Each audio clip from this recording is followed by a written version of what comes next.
Welcome to the MrpTech Podcast. This is episode 47. My name is Matt, and this is the weekly podcast discussing everyday tech for everyday people. And if I sound a little different today, bear with me, as I am home today with about a foot of snow outside. And boy, do I feel lucky that when it comes to inclement weather, I don't have to deal with hurricanes or wildfires or tornadoes or anything like that. A little snow now and then is a lot of fun. And even though we're all shoveled out, we're ready for today's episode, which we have a lot of information to talk about today. Probably one of the most diverse podcasts that I have put out as of yet. And to start off today, we're going to get into some listener feedback. And this is a email that I received probably about 2 weeks ago, and I haven't had a chance yet to bring it up on the show. This email is from Morton, and this is about Podiobooks. It says, "Here, dear Matt, I just started listening to your podcast after a recommendation. I really appreciate your shows. Very well done. I just wanted to add a note to your show number 37 where you talked about audiobooks. Because it is essentially an extension of open source and the open source mindset, did you ever come across Podiobooks? I was introduced to Podiobooks through Nathan Lowell, who was interviewed by Chess Griffin on the Linux reality show in 2008. He wrote and recorded audiobooks and released them under Creative Commons. They can be found over at Podiobooks.com. All the best, Morton." And so Morton recommended a couple of different audiobooks that were released under Creative Commons, and I'll put those in the show notes for all of you listeners out there. And before we get into the discussion about audiobooks, what I want to start to say is when I came across audiobooks, I was looking for a couple of different things. I wanted to catch up on older books, released books that I haven't had a chance to read. And when I started looking into audiobooks, I came across the Apple audiobook store and was blown away by the prices, the outrageous prices that they had in their store. Audiobooks ranging from $30 to $60. And the price was just way out of my league. Was not interested in it at all. So I reviewed other products like Audible and Audiobooks.com and found that Audible had everything that I sort of wanted and needed, and at a reasonable price. Now, I'm not afraid to pay money for something that I think is priced reasonably and something that I will find that will benefit me or my life or help me learn about something new. And when Morton brought up Podiobooks.com, it was really an interest of mine, and it really piqued my interest. And so I thank Morton for sending that in to me. And over at Podiobooks.com, creators can submit their own creations using Scribble and become part of the Podiobook family. You just have to follow their tech specs, and then their automated system will create and distribute the files that you want. So there are a ton of Creative Commons audiobooks available at Podiobooks.com. And taking a look at the website itself, I was blown away by how easy it is to listen to these books. I was expecting sort of like Audible, you would have a one choice how to listen to these books, but you can listen in iTunes, you can buy on Scribble, you can pay on Amazon, you can buy using a Kindle book, you can subscribe to an RSS feed, you can buy using Smashwords. The list goes on and on depending on which book that you want to get. And there are many categories for these audiobooks. You can browse fantasy, fiction, horror, humor, nonfiction, science fiction, thrillers, and young adult. I haven't personally had a chance to listen to any of these books, and Morton gave a few suggestions.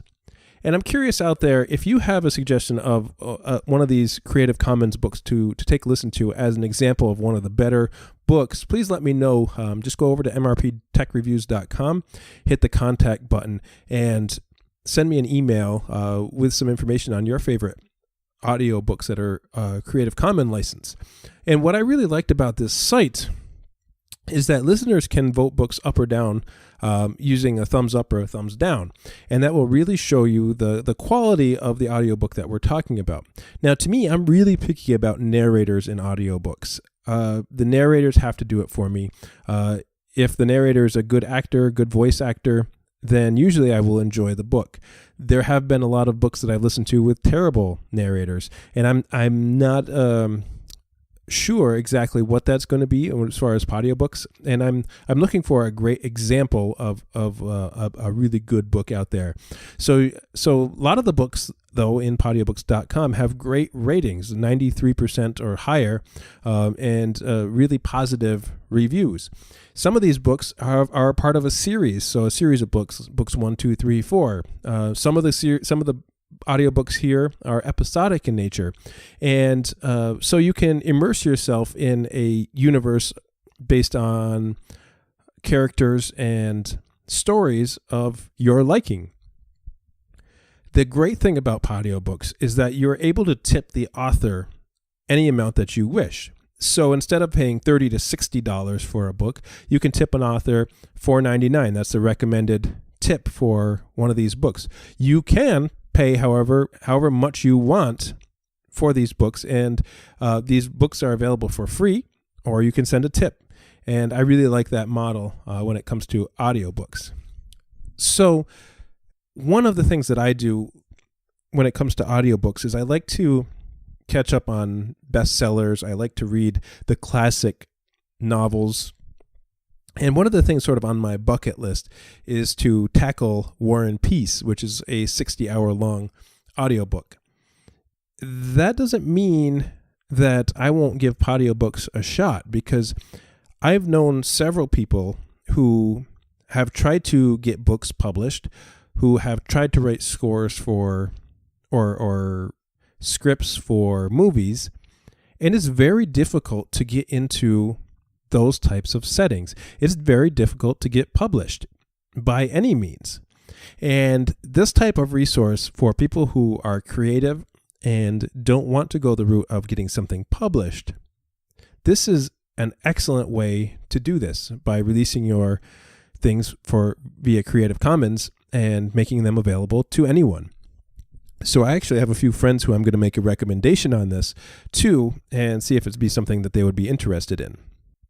Moving along now, what I want to talk about next is something that I did last week. I went to see the movie Hidden Figures.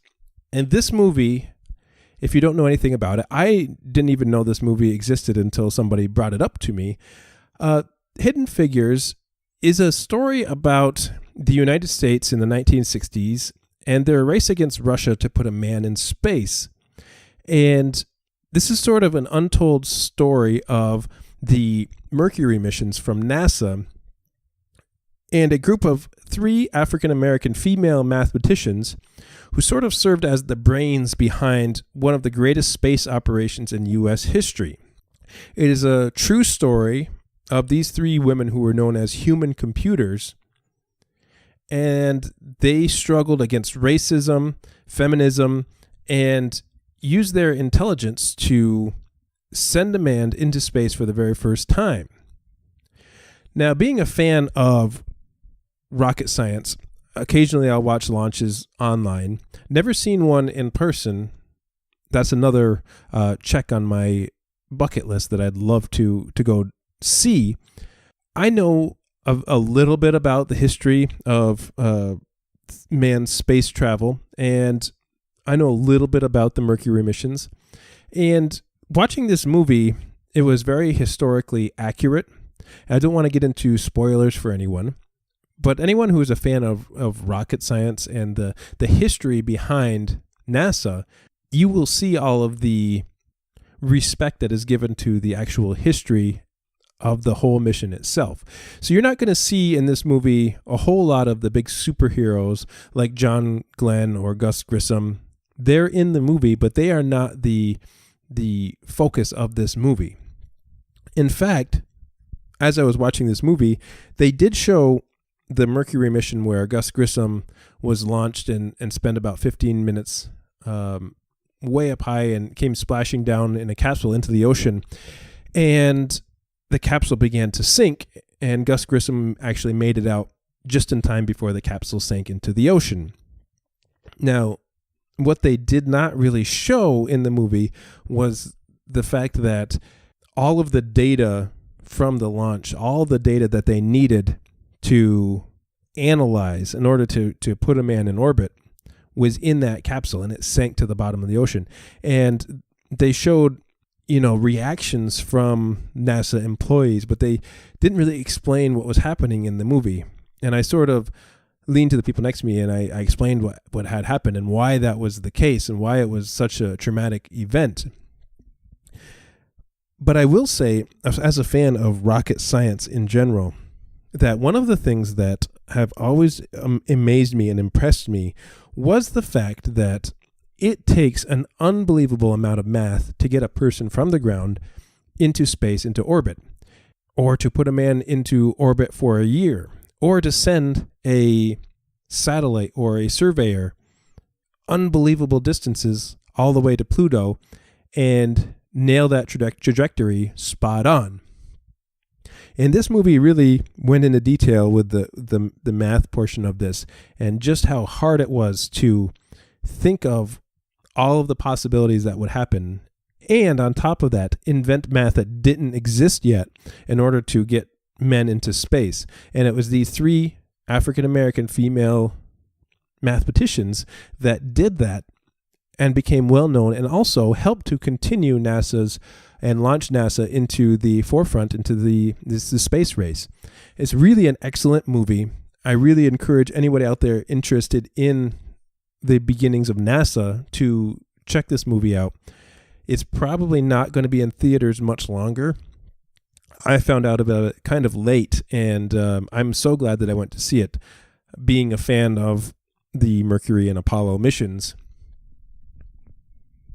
I thought the story was told really well. And moving along now to another science-related topic. In a few weeks, I'm going to go see a brand new show that is going on tour, and I can't wait to talk about it in this podcast. But I wanted to give you all a heads up in case anybody out there would also be interested in this. So this show is put together by Adam Savage from Mythbusters and Michael Stevens, who is a YouTube star. He has the YouTube channel called Vsauce. And Adam Savage is part of Tested.com now, and is really big in the maker community, building things and creating things from scratch. And Michael Stevens is a person who is a deep thinker when it comes to science and the science of strange things. Why do things happen? Why do things occur? Patterns that you find in the universe, that type of thing. And they're putting together a touring show that's going on the road for 7 weeks. And the name of the show is called Brain Candy Live. And they advertise it as it's what your mind is hungry for. So what they mean by that is it's sort of described as a cross between TED Talks and the Blue Man Group. They have such a great sense of humor and creativity that leads to like wonder, curiosity, and fun that's in a family-friendly environment. It's sort of like Walt Disney meets Willy Wonka and Albert Einstein. And I'm really interested in this show because it's sort of all these different things that I've been interested in and watching over the last year to year and a half while I started this podcast venture. And so you can go to braincandylive.com and you can see the tour dates that they have on sale now. And I was really surprised on how many different venues over the next few weeks and months they are performing at all over the U.S. And if you are interested at all, I suggest you take a look at the venues themselves because there might be one near you. And I would highly encourage you to go take a look at that show. And I'm excited in a few weeks after I go see the show itself. I'm going to come back and I'm going to review it here on the podcast and tell you what I thought about it. And I'm really excited to do that. So that's, again, Brain Candy Live. I'll put the link in the show notes for those of you who are interested in that as well. Okay. So also, this past week. Over the last few weeks, actually, I have been testing the live stream on my YouTube channel. Now, the first one I did a Linux Mint review. And last Friday on my YouTube channel, I did a live stream event where I discussed my favorite podcasts. And most of you out there probably listening to podcasts probably listen to some, if not all, of the podcasts that are on my list because we have all probably similar interests. But I went into a little detail on how long I've been listening to these shows, why I listen to these shows, which shows helped me the most when it came to what I do and learning about what I like to learn about.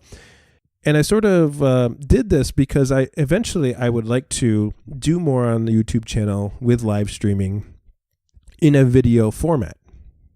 I talked a little bit about this in last week's episode 46, where I said I'd like to sort of get into a little bit more visual ideas when it comes to some of the things that I like to talk about. And so if you'd like to, what I'm planning on doing is probably on Fridays at some point during the day, probably around noon, I'm going to do a couple of live stream tests and just talk about other things that I like to talk about. Podcasts, could be movie reviews, could be Linux distros, could be just about anything that comes to mind. And I can't set an exact time because my schedule changes so much that depending on when I'm available, I can pop on the live stream if I have my things set up ready to go. So the best way that I would recommend if you want to check out the live video streams that I'm going to be putting out is subscribe to the YouTube channel. It's MrpTech Reviews. Subscribe to that channel, and if you have your notifications turned on, you will see whenever I go live. And it'd be nice to get a couple of viewers now and then popping in and talking on the chat. So this is all an experiment. This is stuff I'm still working out and working on the fine details, but enjoy to check out all that stuff and any other video that I produce over on YouTube. All right, and now on to today's topic. What I want to talk about today is an extension from last week's Linux Mint 18 review in episode 46.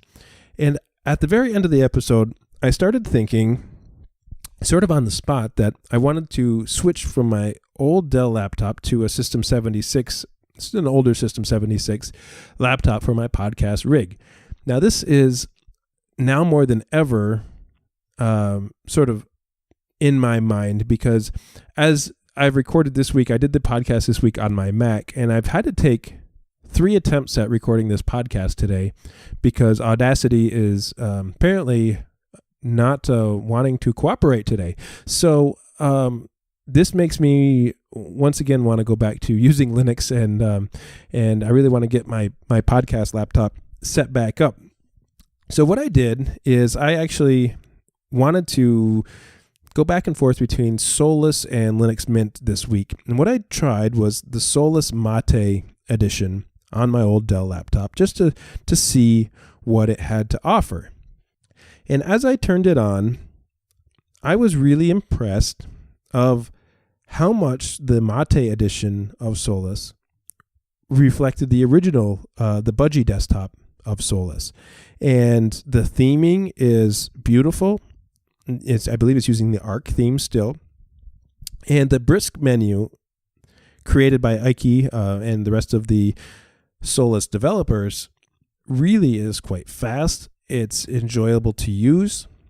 And if you are comfortable using the original release of Solus, this MATE version, the MATE desktop, is going to really work well on older machines. Now, I've used the MATE desktop on various other Linux distributions. I've used Linux Mint MATE edition. I've used Ubuntu MATE. I've used the MATE desktop in Arch Linux, and I've used it in Fedora, and probably a wide range of other well-known Linux distributions. And I have to say that the Solus distribution of the MATE desktop is probably one of the best that I've seen. As I mentioned, if you're comfortable in the Budgie desktop environment with all of the things that Solus has provided for you, you're going to find all of those resources available to you in the MATE desktop. And you won't always find that in other Linux distributions. Sometimes when you're trying Linux distros and trying different desktop environments, those distros have one primary desktop environment, and the other ones are sort of just vanilla desktop environments, very basic, not really themed well towards that distro. And you're sort of left feeling a little left out if your particular favorite desktop environment isn't polished up to what you would expect. And with Solus, I didn't get that. I got absolute polish from the Mate edition, and it worked great with my Dell laptop. In fact, it got me so excited to use Solus again that I considered, when it came to building my podcast rig again on my System 76, I was almost ready to install Solus all over again. Now, I've used the Budgie desktop before with my Chromebook, and it worked great. I really loved and enjoyed doing that. And when it came to my System 76, I flashed a flash drive to install it. And when I tested out the live environment of Solus on my System 76, I actually found that the Budgie desktop on a larger screen, for some reason, felt much different to me. And I don't mean this in a bad way. This is not a knock on Solus at all. My workflow changed when it went from a small screen to a larger screen. And some of the things that I found useful on the small screen didn't pan out coming to a larger laptop screen. Now, this is just me, just my opinion. And then, again, this is not a knock on Solus at all, because I really respect everything that they're doing. But it made me second guess installing it on my System 76. So what I ended up doing is I left Antergos installed on my System 76, and I'm going to use that for a while as my podcasting rig in the future. And if I have any problems with the upgrade process or new software, Solus is really right behind Antergos on my list. In fact, it's really knocking on the door and wanting me to install it on my laptop and give that a spin as my main podcasting rig, because the software that I use for podcasting is available on Solus. And it has really shown a lot to me over the last few months on just how much they care about the end user and what they have as an end goal in their project. So what I have done in the meantime is I left Solus MATE installed on my old Dell alongside Linux Mint, and I'm going to test that for a few weeks and see if this Mate version is just as rock solid as the Budgie desktop version. And I know there's a whole lot of changes coming down the pipe with the Budgie desktop, and I'm anxious to see all of that as well. And I'm just going to continue doing what I'm doing without making any major changes right now. But what I want to ask all of you out there is to send me ideas for things that you want me to discuss on this show. I am very curious about the wide range of listeners that we have, and I want to sort of hone in on these shows and make topics that you're interested in and that you want to hear about. And because I don't want to make this show something about me talking every week, I'd like to interact with my audience a little bit. So if you have a show topic, or you want me to try something or review something or talk about something, by all means, send it my way. Just hit the contact form over at mrptechreviews.com, and I will be happy to get back to you, usually within a couple of days. And we'll go from there. I've got a lot of great ideas for shows, but if you have other topics, I don't mind sidestepping out of the way and really focusing in on what you guys want to hear. Morton sent me something regarding audiobooks that I had never discovered before. And I learned too as this process goes on. So I learned about Podiobooks, and now I'm going to go check that out over the next few weeks and months. So I'm going to update you as I myself get back to trying some of those things out too. I also want to take a second to, before I let you go today, just briefly talk to you about, I've said it before, the great shows over at podnuts.com. And behind the scenes, I can't tell you how helpful some of the hosts have been from Podnuts. And I owe them a big thanks for helping me out and helping me sort of find my way here as I keep learning and keep getting better at this podcasting thing. And if you really enjoy Podnuts, I just think about the unbelievable amount of work it takes to do one podcast, not to mention several or a whole bunch of different ones on the whole podcast network themselves. So if you're really enjoying Podnuts, please consider hitting that donation button over at podnuts.com, sending them a few bucks and helping them out. Now, if you'd like to help me out in particular, you can go over to mrptechreviews.com. There is a donation button there. And I could use your help because I am trying to get a HDMI Capture card. I mentioned that last week and still trying to get there. So if you have a few extra bucks, you want to send it my way to help me bring some more video content to my listeners, I would appreciate that. But for now, that's going to do it for this week. Got a great show lined up for next week as well. Thanks so much for listening. We are rolling away. Stay tuned to the live stream on YouTube, MrpTech Reviews channel, and we'll probably be doing something on Friday as far as a live stream is concerned. But for now, thanks so much for listening, and we will see you next time.